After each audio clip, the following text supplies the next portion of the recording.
Now that you have your vertical and horizontal guidelines and you've renamed your layer pendulum, click on the first frame of the drawing layer pendulum, and we will create a ball at the end of the pendulum by choosing the ellipse tool. I'm going to choose a black outline. You don't have to choose that. You could do whatever you want. But when you're creating this ball, remember, we want to create a perfect circle. You have to hold down Shift to make a perfect circle using the ellipse tool. So I'm holding Shift. I created the ball. It's about a third, maybe, the height from the center horizontal line to the bottom of the camera frame. And then I'm going to use the paint bucket tool here to fill it in with a color. So I've done that.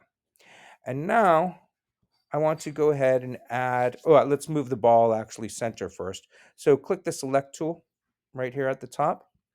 I'll circle that, and that will, oops, I lost the selection. There we go. Circle it. We've circled it. It has these handy lines right there. And if you look at these little boxes, we want that center box right on that blue line. So I'm going to use the arrows on my keyboard and just tap left once. You may have to, or maybe twice, three times, three times. You may have to do it multiple times, but that'll help you put it into place. And this bottom box, I want at the bottom of the camera frame.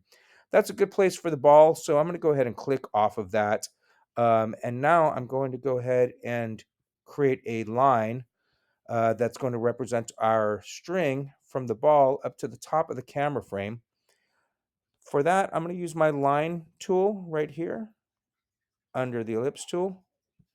And then I'm going to just center it right on that line at the tip of my ball.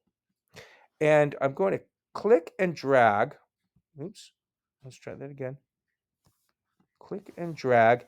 And this is free form. I could just move it wherever I want to. But if I keep it somewhere in the center and I click shift, it'll lock to that vertical line. And I'll just take it right to the tip of my camera frame and let go. And now we have the beginning of our pendulum.